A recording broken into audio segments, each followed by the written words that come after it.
We initially had thought, well, if we're going to go do this, we'll just charge a small percentage for everything you pull out. If you've earned $500 and you want to pull 200 out, then we'll just charge you 5%, right? And we'll make $10. That sounds great.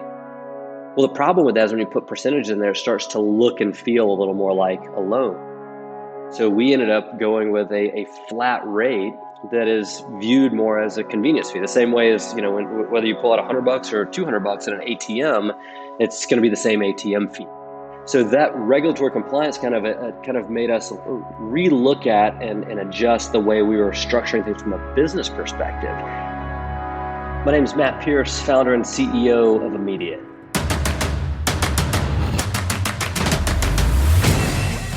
This is Code Story, a podcast bringing you interviews with tech visionaries who share in the critical moments of what it takes to change an industry and build and lead a team that has your back.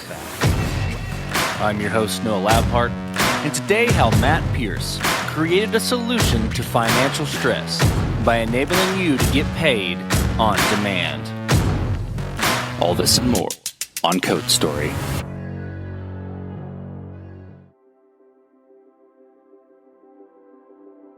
Matt Pierce has been a tech guy for his entire 17-year career. Coming out of grad school, he started out in healthcare tech for a decade or so. Eventually, he started down the path of being an entrepreneur. He's married with 3 daughters, 2 in 3rd grade and 1 that is 2 years old. He mentioned the entrepreneurial dilemma of picking 3 of the 5 life choices: family, business, sleep, exercise, and friendships, and notes that his 3 are family, business, and sleep. After spending nights and weekends burning the midnight oil on a healthcare tech solution, Matt sat down with a prospective client and did the best pitch he'd ever done. The client's feedback was that it didn't solve her real problem, which was turnover, and which, in her opinion, boiled down to money. He realized that America is in the grip of an affordability crisis, with 230 million Americans living paycheck to paycheck, making it challenging to make ends meet, much less cover any unexpected expenses that come up. After chatting with the client and a mentor, Matt uncovered the best potential solution for financial stress by providing a debt-free solution for employees to access earned wages and a flexible solution for employers to strengthen their workforce. This is the creation story of Immediate.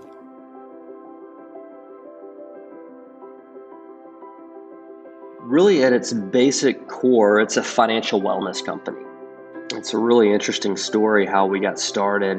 This spun out of another business that I'd started working on and spent kind of nights and weekends for about 18 months building a home health and home care scheduling platform. I'd had some negative experiences with aging family members as it pertains to having caregivers that showed up on time to take care of my family. And so I set out. I love when I hear entrepreneurs say, I had the thought there has to be a better way. And that was kind of my light bulb. Gosh, there's got to be a better way than this. And so I started building this home health and home care scheduling system. Did that on the side for about 18 months and decided I wanted to go full time into it. And in order for me to go full time, I said, I want to land a really big customer, which essentially in my mind was trying to get to a set MRR that I could live and sustain off of. So I could get rid of, stop doing my day job and then go focus on this. And so I lined up a big prospect. I went in, I gave what was probably the best pitch I'd given on this. And I got done and the lady said, this doesn't really solve my problem, right? And I said, what do you mean it doesn't solve your problem? And she says, all the things you're talking about are just outputs of what I'm really looking at as a bigger problem. That's, my turnover rate is so high. And I said, she goes, all your scheduling stuff isn't going to fix that. So I kind of took the old take off the sales hat, put on the consulting hat. And I said, well, how do you fix that? And she said, well, gosh, if you could figure it out, I think you'd really be onto something. And I said, well, do you have any ideas? And she said, I think a lot of it comes down to money. And I said, money, so just pay your people more. And she goes, yeah, well, if I start paying more, then the costs go up. And then it just creates this cycle. She said, and eventually I kind of cap out what I can charge. And so it starts eating into my profit margins. So I said, well, just pay them more frequently. And she said, well, thanks, man. You just doubled. If I went from biweekly pay to weekly pay, you just doubled my cost for payroll. And I go, huh. And she said, so Think on it. Let me know. And I couldn't stop thinking about it for like a month. I sat down with a mentor and I kind of explained to him this problem. He goes, well, that seems like a huge issue. How many people live paycheck to paycheck in the US? I looked it up and it was 78%. There's 160 million people in the US workforce, right? It's crazy that 4 out of 5 people are living paycheck to paycheck. And when you really start peeling it back, I started reading articles in like Fortune magazine where there were these dual income families making over $300,000 a year that had zero savings at the end of the year because as their income grew, their costs and their living expenses grew, and they're sending their kids to private school and they've got fancy cars and all the things, right? And so it's not people lose sight of paycheck to paycheck living is not just people that are making minimum wage. It can impact anybody and everybody.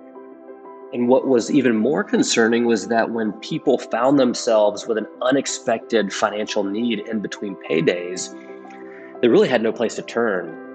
The places that they could turn were typically fairly predatory, right? If I've got a credit card, the APR, depending on my credit score, can range from 18 to 35%. If I turn to a title or payday loan, those rates can be as high as in states like Texas, 664% APR for a payday loan.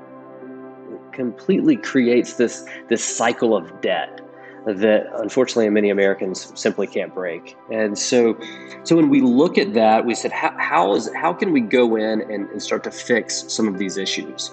And what we did, and essentially what I started here at Immediate as the founder of this company was, let's go in and connect with existing time tracking and payroll systems.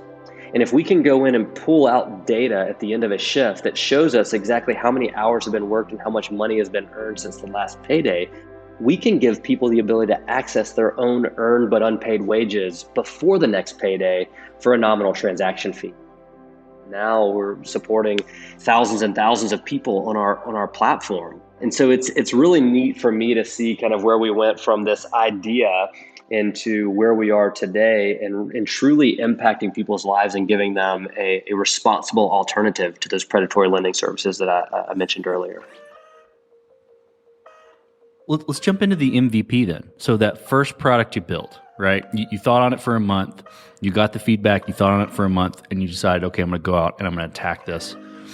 Tell me about the first product. How long did it take you to build, and what sort of tools did you use to bring it to life? Well, my biggest shortcoming as a tech founder is that I don't code.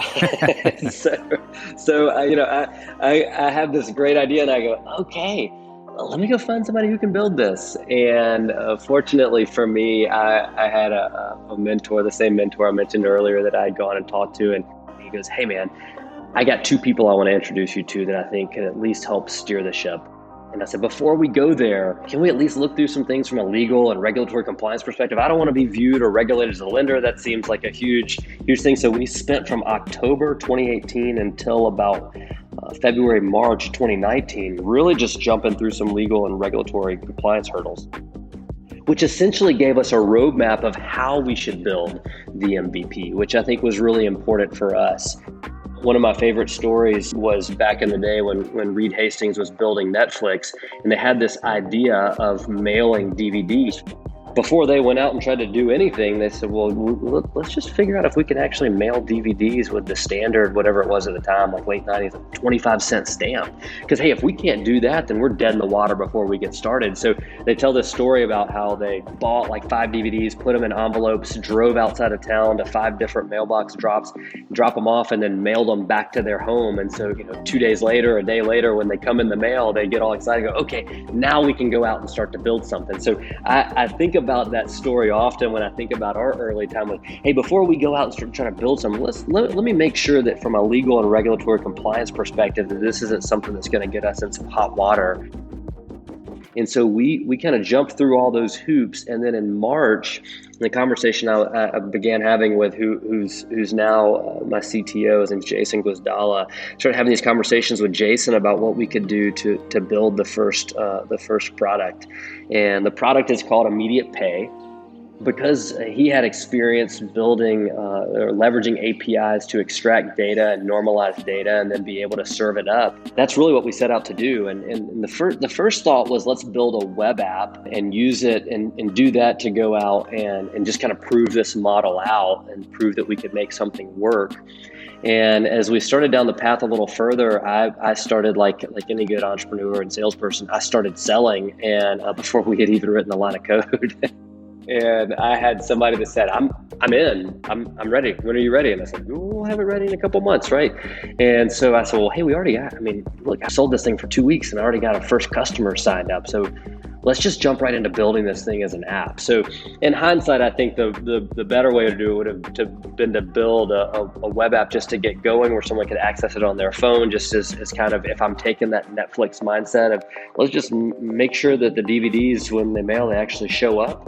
But instead what we did was we set out with our first product that was just released in iOS, and it was the immediate pay app, where essentially we found out who that first customer was using from a time tracking and payroll perspective.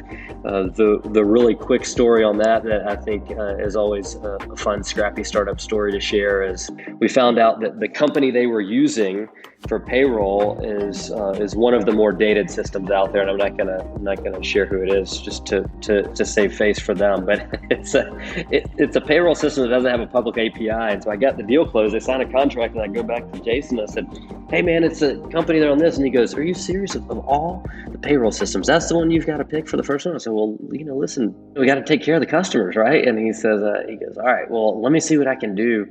But they don't have a public API. I don't know if I can do this." And so I said, I got an idea. I picked up the phone and I called the sales office and this local here in Birmingham, and I got one of their salespeople on the phone, and I said, "Hey, look, I'm a one-man company, but we're going to be growing, and I want to use your payroll service. When can I get started?" And they said, well, "One person. How much do you make? What do you get paid?" And I said, "What's minimum wage?" And they said $7.25. And I said, "I make $7.25 an hour." And we're bootstrapping at this point, right? I'm like, I just need something. They said, "How often do you work?" I was like, I pay myself like 1 hour a week, So long story short, I ended up signing a contract with these guys just so we could get access to their system, so we could go build the first integration. Of course, our oldest integration to date, we now have almost 50 integrations that we've built. We designed it initially in Flutter, and Flutter essentially allows us to build out a web app, iOS and Android, just kind of focused on the iOS for the first release, and that's been something that's been really good behind the scenes to help us as we scale. As just previous experience we've seen where we've had to go and build an iOS and then build a separate version for Android. Just felt like you're kind of caught up and going back and forth. And so with this, when we got started, we felt the best way to do it was to go in and design it in Flutter. And so that's how we got started. That was the MVP. We launched our first customer in September 2019. So from April, wrote the first line of code in April, and then launched the first customer in September. So, nice 4 or 5 months there. And then we've just been growing steadily ever since. You talked about, choosing the antiquated payroll, or because that was what your first customer was using. So that's a decision and a trade-off you had to make there. Like, we're going to go target this because that's what they got. I'm curious if any of the regulatory investigation or anything like that caused any more trade-offs and decisions that you had to make, and as far as how you were going to build the product. It was interesting because it impacted us in a couple of ways. So one, just from a pricing perspective, we initially had thought, well, if we're going to go do this, we'll just charge a small percentage for everything you pull out. If you've earned $500 and you want to pull $200 out, then we'll just charge you 5%, right? And we'll make $10. That sounds great. Well, the problem with that is when you put percentage in there, it starts to look and feel a little more like a loan. And so we ended up going with a flat rate that is viewed more as a convenience fee. The same way as, whether you pull out $100 or $200 at an ATM, it's going to be the same ATM fee. So that regulatory compliance kind of made us relook at and adjust the way we were structuring things from a business perspective. When you take it out and look at it from a product perspective, it really showed us how important it was to get the time tracking data. early on, we thought, hey, we can just integrate with payroll systems. We can do that, and then we can get this feed out of the payroll system. We know their hourly rate. We know whether they're employed. We've got their employee ID. We can look at previous paychecks, so we can just kind of say, well, hey, look, every paycheck on average over the past, let's just say 90 days, you're averaging $1,000 a paycheck. So we're going to assume that so long as you're employed, you're still getting that. We can make all these assumptions. Well, we know what happens when you start to make assumptions in a highly regulated environment. It doesn't really work out. And so again, kind of going back to these regulatory pieces, if we want to make sure that we're not viewed or regulated as a lender, then we've got to go build these time tracking integrations. So it's just interesting how things evolve early on. We're like, we're just going to connect to every payroll system we can, and then we're going to use the data that we have to provide a really good service. But what we learned is if we can go and integrate with the time tracking system, now it's to the T. You may have historically always earned $1,000 a pay period, but you just moved into a new role and now you're making $1,300 a pay period. And so with this time tracking data, we can now get this feed, and we do sweeps, whether through APIs or we do automated exports at the end of a shift. You know, if it's a Wednesday at 9 a.m. and most of the shifts clock out at 2 o'clock and 6 o'clock, then we know at 2 p.m. we're going to get that feed of data from the time tracking system. It's going to show by employee ID everybody who clocked out in that last window, and we've got down to the dollar how much they've earned since their last payday. And so those legal regulatory reviews and diligence we did early on really helped us find ourselves in the right spot to ensure that if we didn't want to play in a gray area, let's go in and be as specific and detailed as possible. And so it helped us from a business case perspective and then helped us in a practicality perspective. This episode is sponsored by Vanta. You're a startup founder. Finding product market fit is probably your number one priority. But to land bigger customers, you also need security compliance. And obtaining your SOC 2 or ISO 27001 certification can open those big doors. But they take time and energy, pulling you away from building and shipping. And that's where Vanta comes in. Vanta is the all-in-one compliance solution helping startups like yours get audit ready and build a strong security foundation quickly and painlessly. How, you ask? Vanta automates the manual security tasks that slow you down, helping you streamline your audit. And the platform connects you with trusted vCISOs to build your program, auditors to get you through audits quickly, and a marketplace for essentials like pen testing. Join over 8,000 companies, including many Y Combinator and Techstars startups who trust Vanta. Simplify compliance and get $1,000 off at vanta.com/codestory. That's vanta.com/codestory. This episode is sponsored by Kinsta. Between juggling client meetings, managing your website, and keeping up with everyday tasks, who has the time to stress out about website security? Well, with Kinsta, the technical stuff is taken care of, so you can focus on what you do best. Kinsta provides managed hosting for WordPress, offering lightning-fast load times, top-tier security, and unmatched human-only customer support. Whether you're a business owner, web developer, or running a digital agency, Kinsta makes managing your website easy and efficient. Kinsta provides enterprise-grade security, being one of the few hosting providers for WordPress with SOC 2 and other certifications, guaranteeing the highest level of security for your website. Thanks to their unlimited free expert-led migrations, Kinsta ensures a smooth transition for you from other hosting providers. Customers have reported 200% faster load times post-migration to their platform. What I find cool about Kinsta is their fast and reliable customer service and premium features that are included at no extra cost. Ready to experience Kinsta's hosting for yourself? Get your first month free when you sign up at kinsta.com today. That's KINSTA.com. So with the MVP, you got immediate pay. You started with an antiquated payroll, but then you started hooking up payrolls after that, pulling in feeds of information. I hear all that. What I'm curious about is, how did you progress the product from there, and how did you mature it and put that kind of in a box? How did you build your roadmap? I know the regulatory portion of it drove the initial roadmap, but how did you decide? How did you and your team decide? Okay, this is the next most important thing to build.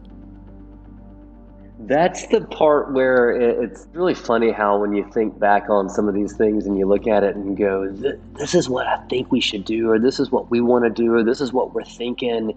And then you get out there, it's the old Mike Tyson quote, right? Everybody's got a plan until you get punched in the face. You know, every entrepreneur's got a roadmap until they get out there and a customer actually starts using it. One of the things that I really pride ourselves in is taking the time to sit down with our customers and really ask for feedback and input and trying to operate less on what we think versus what we're hearing from our customer. The interesting thing for us is we have multiple customers, right? We're a B2B2C platform. So I can go in and sit down with HR directors all day long, and they can tell me all the things that they think we should be doing and all the things they think their team will want. And then we'll get it out into the hands of their teams, and their team will think and say very different things. Because there's always this disconnect. I can sit here in our headquarters in Birmingham, Alabama and say, well, even on a startup salary, I live a pretty good life. I'm not struggling. I'm not really living paycheck to paycheck here, but I could take the same earnings that I have here and then move me to Connecticut or put me in Silicon Valley, and I'm going to have different financial needs. For us, as opposed to our team sitting wherever they are and trying to make decisions that's going to impact people today, we have users in 46 of the 50 states, and we've got a plan to get those other 4 locked down here in the next couple of months. It's really important for us to regularly survey our users and also survey their employers, but make sure that we're in every update that we're doing things that are making sense for them and listening to them and taking that feedback. And so one of the things I'm excited about as we come towards the end of the year here and planning into 2022 is really putting in place end of year surveys. We did this last year, and so we put out there. Can you share with us some of your input and feedback and suggestions from what you've experienced? And then as we start to build out some of our plans, we'll actually let some of our user community vote on what we're going to do next year. Now, that doesn't mean that they're completely dictating the roadmap, because there are always regulatory compliance things. There's certain things that we have to do internally that are going to help us out. So we still have final say, but it's good to get that input. So these surveys go out the end of every year, and we show some of the things that we're really thinking about and that we're looking into that we would like to add in the coming year in the platform and get that feedback. And so to me, it's always really nice when you've got a vocal and willing to share user community that can tell you, and then we can take all that, we come in, we sit down, we have regular product roadmap reviews. I, of course, meet with Jason, our CTO, every week, but then as a leadership team, we have product roadmap reviews each month where we look at where we are. We get regular feedback from sales and partnerships and CS, and really make sure that we're all kind of collectively aligned on, hey, what does the next version look like, and what are the things that we're doing, and is that really going to add value to all of our user community and all of our customers? Well, let's switch to team. So tell me about how you built your team, and what did you look for in those people to indicate that they were the winning horses to join you? It's interesting, as an entrepreneur, I think one of the most important things that you can possess is self-awareness and identifying your strengths and weaknesses. And so the same that I said early on is, my biggest flaw as a tech entrepreneur is I don't write code. The first thing I recognize my biggest need, my biggest weakness is to go find a technical co-founder. And that's what I got in Jason. And Jason has done an incredible job in building out this product and helping us get to where we are, and then building a nice roadmap for the future. When you start to grow, it really, for me, it comes down to continually looking at areas across the company. So that self-awareness evolves from just looking at yourself, and then it starts to go into looking at the whole company. So I sat back and I said, all right, well, early on, Jason was still working a full-time job early on, and he was doing nights and weekends, and launched our first customers. I mentioned earlier, September 2019. December 2019 was when we hired our first other full-time employees. And so I was the first full-time guy. So for the first, roughly year or so, it was just me. When we launched the first couple customers, it was me and Jason doing the launches. And we were taking support calls, and we were really figuring out. Unfortunately, they weren't real big customers, and we could kind of navigate those waters. But when we looked at it, all right, what are the things we're really good at? What are the things we need to get off our plate? And so the first hire that we made was a customer support person. And she's been with us since then. She's the longest tenured outside of me. She's the longest tenured full-time employee. She started helping us with support, and she started helping us with customer success, kind of the implementations. And then we went and hired another person and said, all right, well, we want to move her. We're closing enough deals. And at that point, I was the only one selling. I'm out selling enough, closing enough deals. We need her focused just on customer success. So we go hire a customer support person, and he is still with us as well today. So we hired him. I want to say he started the January 2020, and so it's just to me it's a continual evaluation of your team of where are you excelling and where are areas that you need some help. Of course, for us now is we've got a full leadership team. We're nearly 50 employees now at Immediate. Here two years later, which is crazy when I think about December 2019. It was just me. It's just a continual evolution of identifying streaks and weaknesses, and then kind of filling in some of those gaps. And then I think the other asterisk that comes by it is making sure that you're hiring as good culture fits. And so a big thing for us is we're a mission-driven organization. We're on a mission to positively impact the financial well-being of 1 million Americans over the next 3 years. And so we're actively looking for people that are going to come in and buy into that mission. I mean, you'll notice our mission didn't say, well, we're going to build $1 billion company, right? Our mission didn't say, well, we're going to go do this, we're going to do that. Our mission is really driven around creating social impact and helping people. And I believe as a for-profit business, if we help people and we do it the right way and we do it responsibly, we'll generate enough revenue to be a really successful, sustainable, long-term business. But for us, it's finding people that fill in some of the gaps that we need as an organization, and then that buy into this culture and buy into this mission and want to put their head down and get up and go to work every day to go fight and to go win and to go make sure that we're supporting our user community as best we can. And so it's a really cool, delicate balance and continual, continually refining the process and looking for places and figuring out, is this the right person in that role? We've got a couple of people that we've moved around to different roles inside the organization. We hired him for one. We had a guy that 3 months ago, we hired him for a role and literally was here 2 weeks, and we were like, that guy's in the wrong role. This is his strength, and that's where he needs to be. And we start moving around, and it, to me, it's really when you get a team that's all rowing in the same direction and they're all sitting in the right spot and they're all contributing in the right ways. And then obviously they're all bought into this mission. That's when you really hit a stride and you start to grow even more aggressively and more quickly than we've been growing already. And so that's been a really fun part about building this team. I hear a lot the making sure you're a culture fit, making sure that you're mission driven, and that makes sense. But I really love the way you methodically self-reflected, and self being you or self being the company, and figured out, okay, where are our gaps? Where are our weaknesses? And let's fill roles where those areas are so that we can strengthen us as a whole. I think that's really unique. It's an incredibly brilliant approach. So kudos on that. It's interesting. It goes back to like one of the first questions you ask about like exercise, right? I remember when I was first coming out of college and back in the days when we still had like plenty of time and good metabolism and all that. And I was a young single guy, and I was getting ready to go to the beach with a bunch of friends. And I remember like the lead up to it going, you know what, I'm going to eat really good. I'm going to work out really hard. I'm going to do a ton of sit-ups.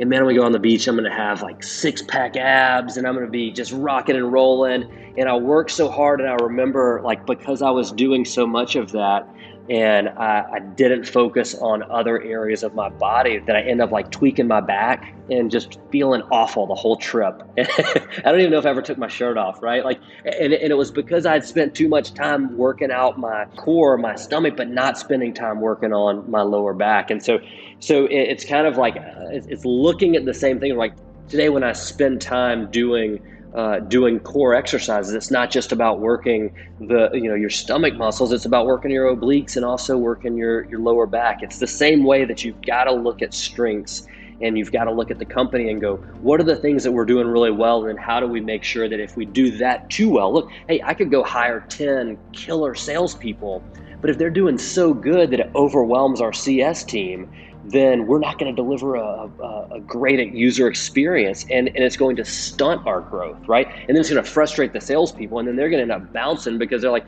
everything I close ends up getting put in this long queue, and they never launch, and I never get paid. And so it's one of those things where you've got to continually look at those things and figure out what makes the most sense. Where's a strength? Where's a weakness? How can we fill those things in? It just makes so much sense when you look at it in ways like that. Well, let's flip to scalability. And scalability can mean a lot of different things. It can mean, technology, infrastructure, and even people. So did you build this thing to scale efficiently from day one, or have you been fighting this as you grow? I was on a panel a couple of weeks ago, and there was somebody else on the panel that was building more of a lifestyle business, and they make decisions very differently than we do, right? We early on decided we want to build a high growth company. We're in what we believe to be a land grab market. Less than 10% of companies in the US are offering an on-demand pay solution like what we offer. And we think this is something in the next 10 years that'll be ubiquitous, that every company in the US will have some sort of on-demand pay solution, a financial safety net for their team. And so we made the decision early on, let's go out, let's raise money, and let's scale rapidly. It's relatively easy to make that decision early on, and then you get into it and you're going, oh man, what do we get ourselves into? Like building a rapidly scaling company is a lot. You have to move fast, you have to make quick decisions, you've got to always be looking for potential pitfalls. And so it was something that when we started building the company in general, we were building it for high growth. And so in order to do that, obviously, I had to sit down with Jason and go, hey man, how are we going to build a product that, when we launch our first customer that was like 25 employees, and we get our first, I think our first 4 customers, I'm trying to remember the exact number. I think when we went and did our first round of outside funding, we had 4 customers and it was 141 total employees on the platform. You're sitting there looking at an average of 35 people, right, per company. So these are small, like really, easy to go out and do. And I said, all right, is this the way you've built this? How do we get this to where we need to go? And so it really was a conscious effort of going, let's always make sure that we're staying ahead.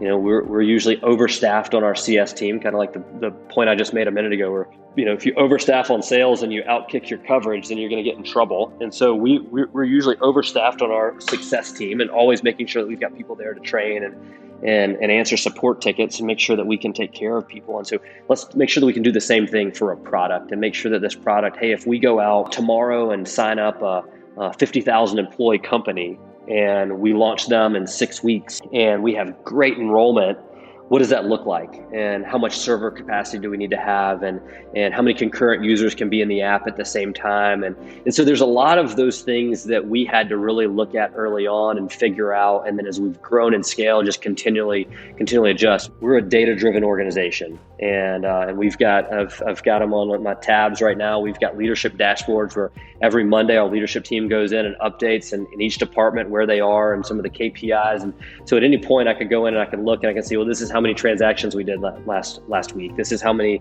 enrolled users. This is how many have been invited but have not yet enrolled. I can figure out all that data. I've got it at my fingertips.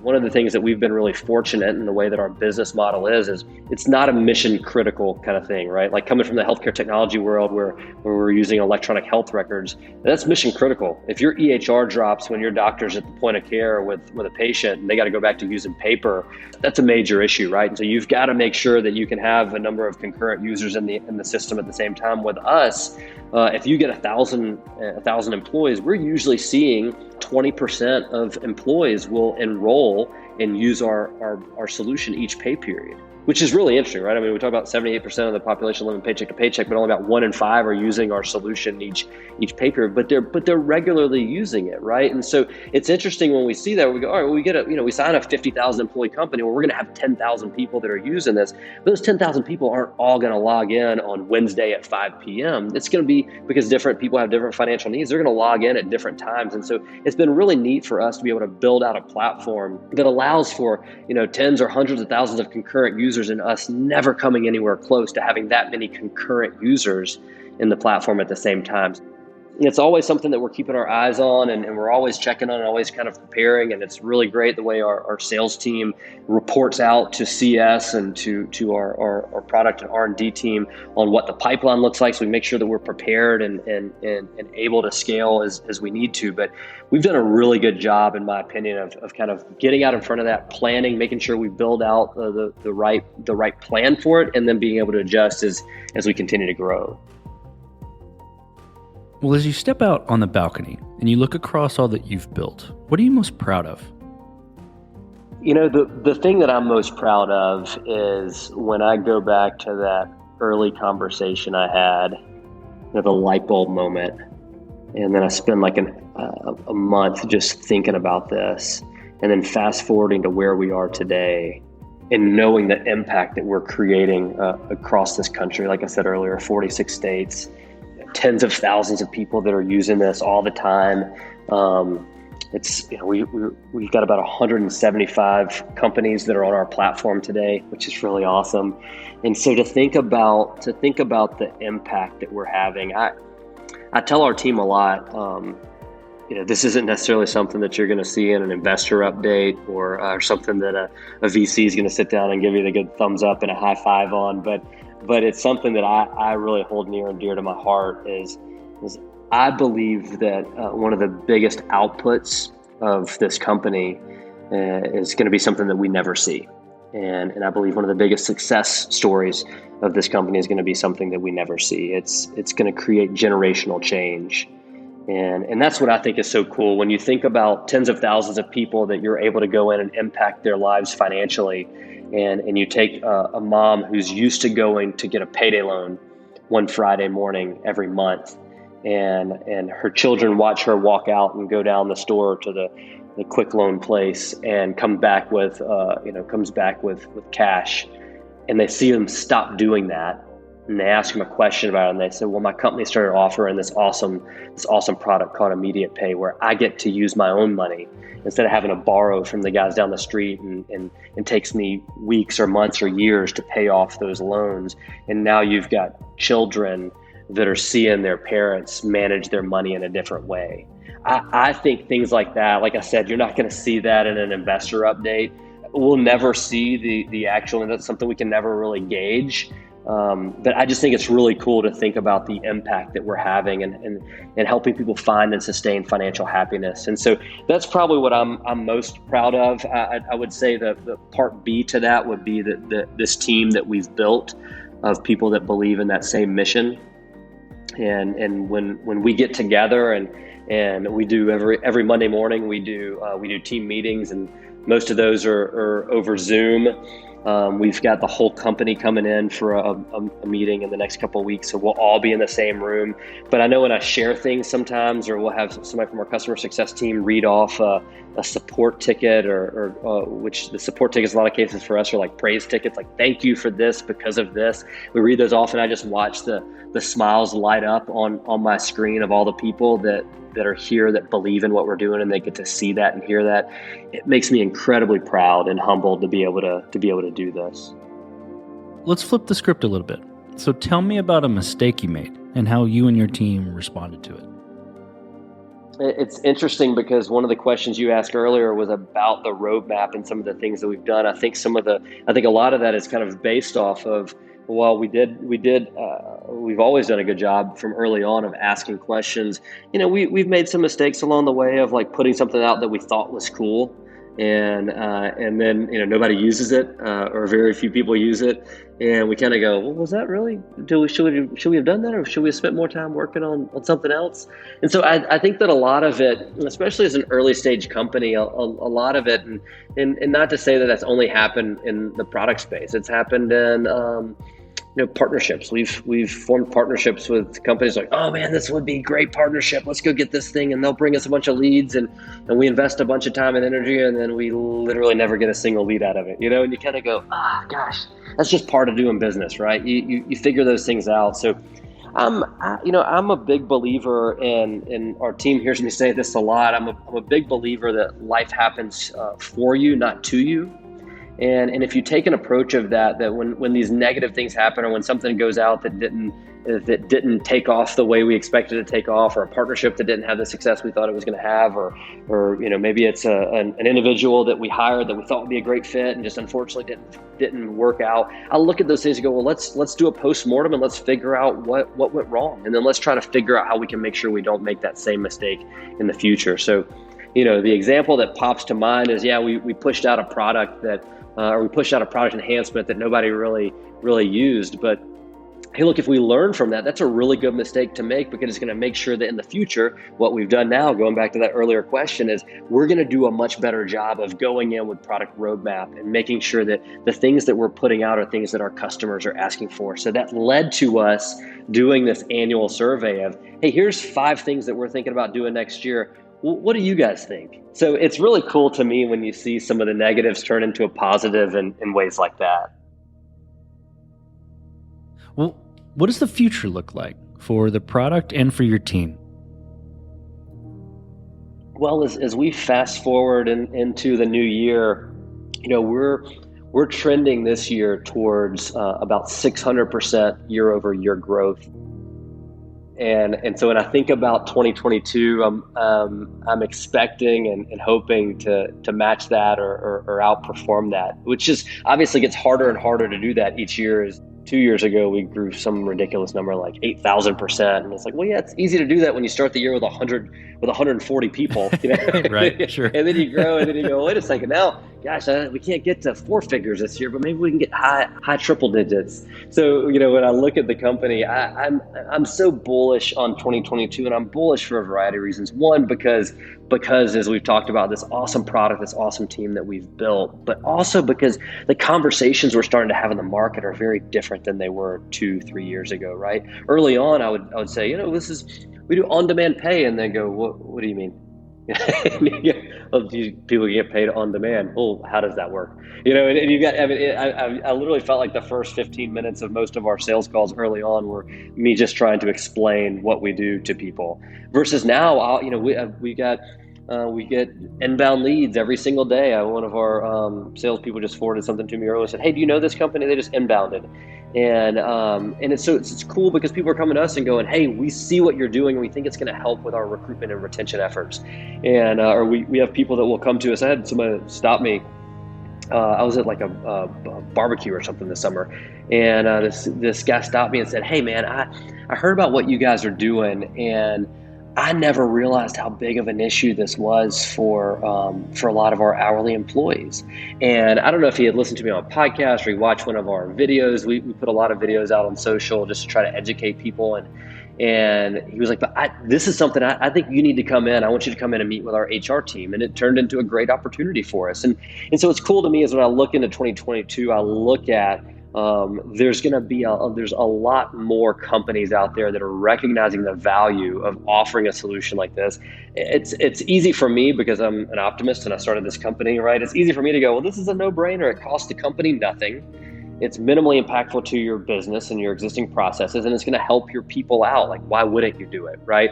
But I understand that as a company, you've built processes and procedures in place for a reason, and so it's really cool for me when I start to see companies that are recognizing that this is something that is really a value add, and it is a way that they're going to differentiate in 2022. So when I think about next year, like what's coming up is really excitement around the way that we can continue to grow this company and the things that we can do to impact lives.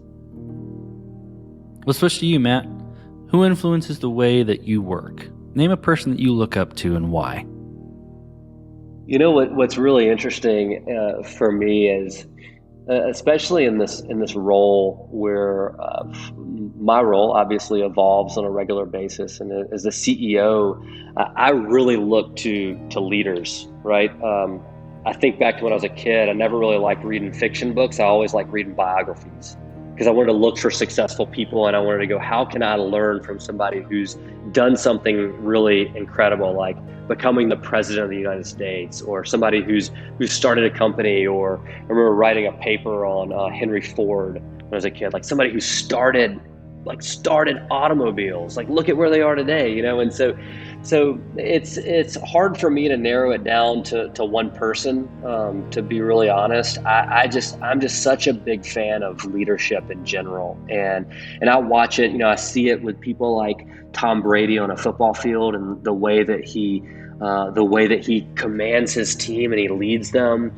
And then I watch when he gives a speech after they won the Super Bowl, and I hear people from the crowd, and I hear him calling people by name, people that I had no clue who they were, offensive linemen, people in defense. He's calling them by name in the crowd about how they contributed to the team's success. Like, that to me is leadership, right? If we're sticking with football, even though I'm an Auburn grad, I have so much respect for Nick Saban. I mean, just year after year, the guy just produces. And his coaches will turn over. His coaches go somewhere else and start go coach somewhere else and come back and try to compete with him, and they still can't beat him. You know, it's like this guy just knows how to lead and inspire and get the most out of people. And so I look at people like that, and then obviously in the business world, there's so much good that you can glean from people like Tim Cook and people like Elon Musk, and you can just learn so much from leaders. So I really look at, as opposed to looking at like one person that I really look up to and learn a ton from, I really look out and go, who are people that are leaders that I can learn from, and I can take some nuggets and take those and try to implement those to be a better leader myself as a fast growing organization. Well, we talked about a mistake earlier, but a little bit different spin. If you could go back to the beginning, what would you do differently, or where would you consider taking a different approach? This isn't something I've ever really thought about, if I could do things differently. I think initially we probably could have gone like web app versus actually building out an iOS app, and largely just because there's less hoops to jump through to get that first version out there. And so when I go back to that Netflix story, like, that would have been the path of least resistance, to get something out there, test it, see if it works, see if people actually use it, and then really start investing more. The other thing that I think we would have done a little bit differently, just from a growth perspective, is I held on to the reins pretty tightly for a long time from a sales perspective. I mean, like, I guess it was 2020. I can't remember how many deals we closed, but I closed literally like 96% of them. You know, it's like we were starting to build a sales team, but I was still going in there, like, driving a lot of deals. And then this year, it's, you know, I've closed like maybe single digit percentage of them because I'm not selling directly as much. I think in hindsight, I could have done a better job of relinquishing some of that control earlier on and moved more into a leadership role and kind of like producing leaders and helping them grow. And that's what I think I've done a better job of this year, and with the team that we have in place, just from a growth, sales, partnership, and marketing perspective. Well, last question, Matt. So you're getting on a plane and you're sitting next to a young entrepreneur who's built the next big thing. They're jazzed about it. They can't wait to show it off to the world. Can't wait to show it off to you right there on the plane. What advice do you give that person, having gone down this road a bit? I usually like to give the advice to potential entrepreneurs not to do it. And I know that sounds like really contradictory, because here I am. But I say it for a couple of reasons. If people tell me, if somebody's already started, I'm going to try to be supportive, right? If somebody's like, man, I'm thinking about going to do this, I'll go, yeah, you shouldn't. And they'll go, what? Oh, you don't think my idea is good? No, it doesn't have anything to do with your idea. Do you think your idea is good? It really, what it is it's challenging them to really do the work and really put in the effort and thought and preparation for what's about to come, because, man, the startup journey is not easy. And I mean, it's funny, I'll still have conversations with my wife where she's like, you know, when I was first getting this started, I had somebody that approached me for a really, really good corporate job, and it would have paid me really well and been a lot less stressful than what I chose to do. And obviously we know the path I took. And she'll go, you still think you made the right decision? You know, and she'll say that every now and again when I'm pulling my hair out over something. And I'll go, heck yeah, I made the right decision. You know, it's because this is something for me. This is like, you know, I have a high risk tolerance. I'm willing to take a leap. I believe in something. I want to go do it. But I didn't do that overnight, right? That took me time to grow into it and get comfortable with this and comfort with comfort with in the uncomfortable situations and stability and unstable times. And so it's early on when you talk to somebody, if they're really early on, they're trying to figure out, should I go do this? Hey, you shouldn't do it. Because what you want to do is you shouldn't do it until you're 100% that you can do this and that you're okay with failing and that you're going to be okay with success. There's a great quote, and I don't recall who said it first. The person I heard say it was Will Smith, and it's don't let success go to your head or failure go to your heart. And I think that's such a strong word of advice that most companies are not going to work out, or they're going to have to pivot, or they're going to fail in general, or they're going to be successful. But when you're successful, you've got to understand, like, I can sit here and look and go, man, this company Immediate's been wildly successful. It's all because of me, which is not at all the case, right? I have very little to do with it. I started it, and then I hired people that were smarter than me and that filled in my weaknesses that are making this what it's becoming and what it will be. And so I think it's really important that whether you're successful or you're not successful, that you understand that that things can go a variety of different ways. So when you're really early on, if somebody's thinking about doing this and you tell them not to do it, then they're going to really have to convince themselves that it's really worth doing. Or they're going to go, yeah, maybe this isn't that good of an idea. And they're going to be better off for it, because you'd rather them quit and give up now before they get into it, quit their job and throw away a bunch of money and then get 6 months into it and figure out this wasn't really that good of an idea. So I usually give that and say, look, hey, if you do decide to do it, I'll be here to support you. You let me know what I can do. So that's usually my advice. That's a great challenge. I love that. Well, Matt, thank you for being on the show today. Thank you for telling the creation story of Immediate. Absolutely. So glad to be here. Thanks for having me. And this concludes another chapter of Code Story. Code Story is hosted and produced by Noah Laphart. Be sure to subscribe on Apple Podcasts, Spotify, or the podcasting app of your choice. Support the show on patreon.com/codestory for just $5 to $10 a month. And when you get a chance, leave us a review.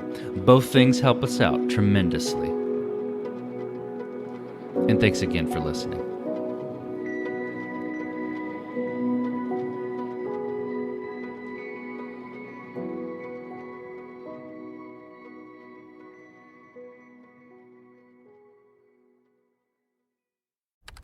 Business taxes.